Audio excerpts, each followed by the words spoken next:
پروردگارا ما را عفو فرما، پروردگارا ما را عفو فرما، پروردگارا ما را عفو فرما، پروردگارا ما را عفو فرما.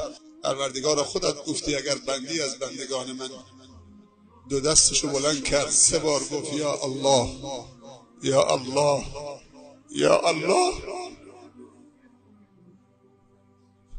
خودت گفتی من شرمم میاد که دست بندی که 3 بار بلند میکنه میگه یا الله یا الله یا الله اون دست خالی و صفر بر بگردونه.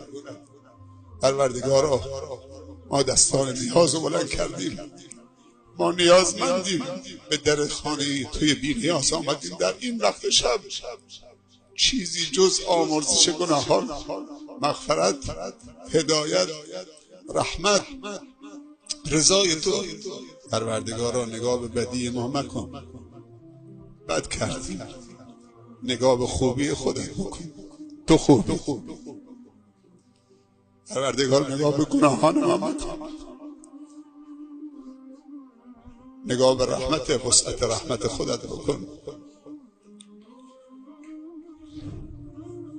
پروردگارا پیامبر تو فرموده که ای بندگان خدا، پروردگار شما 1/3 باقی مانده آخر شب نزدیک می شود، به آسمان دنیا می آید، فریاد می زند آیا در این وقت شب کسی هست بندی از بندگان من که به درگاه من دعا بکند او را اجابت کنم، خواستی دارد که خواستش را اجابت کنم، طلب مغفرت می کند که من او را بیامرزم. پروردگارا همونطوری که خودید ما دستان نیازمون را به سوی توی بی نیاز و ما نیازمند بلند کردیم، پروردگارا هدایت برای خودمون و کسانی که دوستشون داریم و فرزندانمون، پروردگارا ما را بندگان خالص و مخلص خودت قرار بده. پروردگارا این جمع عزیز و دوست داشتنی که هیچ تقاضای دنیایی ندارن، پروردگارا مگر دنیایی در ظل و سایه عبادت و بندگی تو، پروردگارا جز رضای تو چیز دیگر را نمی‌طلبند.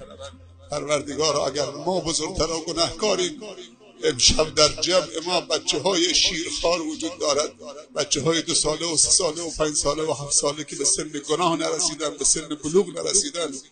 پروردگارا اگر ما نزد تو منزلتی نداریم، سر تا پا گناه و تقصیر هستیم، به برکت حضور این بچه های کوچک معصومی که گناه نمیشناسند از تقصیرات ما در بگذر. پروردگارا ما را هدایت کامل عنایت بفرما. پروردگارا در همه امورات زندگی ما و فرزندانمان و دوستانمان را خاتم و خیر و رو سفید بگردان. پروردگارا ما را بنده خالص و مخلص خودت قرار بده. پروردگارا مزید توفیق برای مزید بندگی عنایت بفرما. پروردگارا این بندگان تو اون چیزهای خوبی که آرزو دارن تو دلشون هست، اون خواسته های خوبشون را امشب برآورده بگردان، مشکلاتشون را برطرف بفرما. اگر غایبی دارن صحت و سلامت با آغوش خانواده بر بگردان، زندانی دارن اسباب براءتش را فراهم بگردان، در خانواده گمراهی دارن اسباب ناراحتی خانواده شده اون را هدایت بفرما. جوان گناهکاری دارن توبه نصوح نصیبشون بفرما.